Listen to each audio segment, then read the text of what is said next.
Hello, my name is Wendy Smith. I'm an associate professor at the University of Delaware and a visiting fellow at Cambridge University. And most recently, I was honored to be one of the finalists for AMR's first Developmental Reviewer Award. In my role as a reviewer, I start with several assumptions. First, I assume that each manuscript, whether written by a seasoned faculty member or a new PhD student, has an interesting insight at its core, an intellectual gem. I also assume that the authors are best situated to know what that gem is. Therefore, as a reviewer, I think of myself as a field guide and the author as the explorers. I might have some knowledge of the terrain that the authors are trying to cover, and my goal is to use that knowledge to help guide the authors to identify and articulate their intellectual gems. To do so, I use a couple of strategies in my review. First and foremost, as a field guide, my role is to help clarify the goal of the expedition. What's the key insight that the authors want to convey?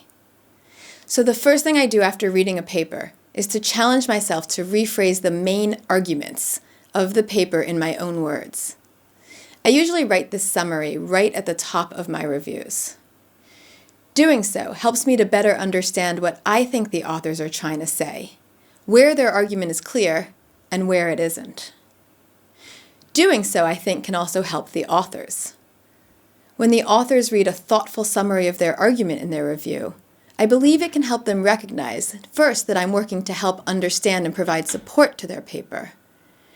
It can also help them clarify their understanding of their argument, or see how effectively they've communicated what they're trying to say, whether my understanding of the paper matches what they think their paper is about.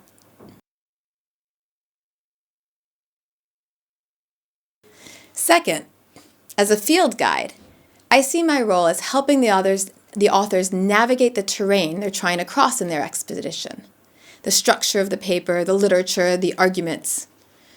So to do so, I start out by asking myself some key questions. Why did they choose a particular framing? What are their underlying assumptions? How do they understand a specific construct?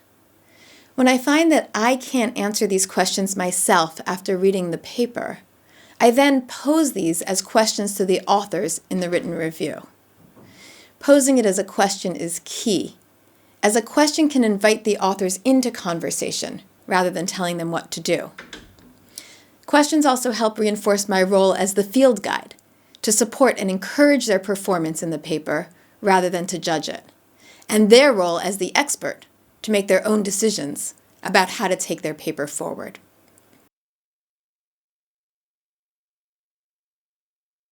Sometimes, I do have expertise that can help answer these questions, and if so, my role as a reviewer and field guide is to offer my expertise to help inform the author's decisions about how to move forward on their journey in this paper. But again, the authors know their key ideas best and what they're trying to achieve. So I offer this expertise as tools and options rather than as mandates or imperatives. I make that really explicit in my reviews, letting the authors know that I understand that they get to make the final decision about how to address a tricky challenge. When I do offer specific suggestions, I try to suggest more than one path forward, clearly signaling to them that there are multiple options and that as a reviewer, I'm not committed to one path. Often, as reviewers, we're told to identify the strengths of the paper. And usually what we do is we list them at the top of the review, but then move on to the heart of the review where we point out all the weaknesses to be fixed. But if we think about positive psychology, what if papers can build from their strengths, not just fix their weaknesses? As part of my reviews, I include these strengths in the main content of the review and suggest how the paper can build on these strengths. If I like how an author has situated their arguments in the literature, I explore how they can better take advantage of that literature. If I think that they've done a great job positioning a proposition, I think about how they can use that logic to develop other propositions. Finally, as a rule, I never submit a review on the day I write it. I leave it overnight and read it again the next day. As we know, feedback can only be effective if people are open to hearing and responding to our ideas. Therefore, quality feedback is only partially a function of what we say in the review, and more about how we say it.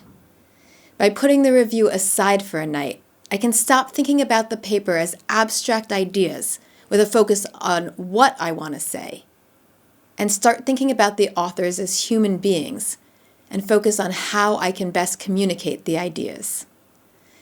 I envision myself or my friends receiving the review and make sure that the review is written in a way that I or my friends could best hear and respond to these ideas. As a reviewer and a field guide, if I can help authors best uncover and articulate their intellectual gems, then I've done a service not only to the authors, but to the entire field. Good luck with your reviewing.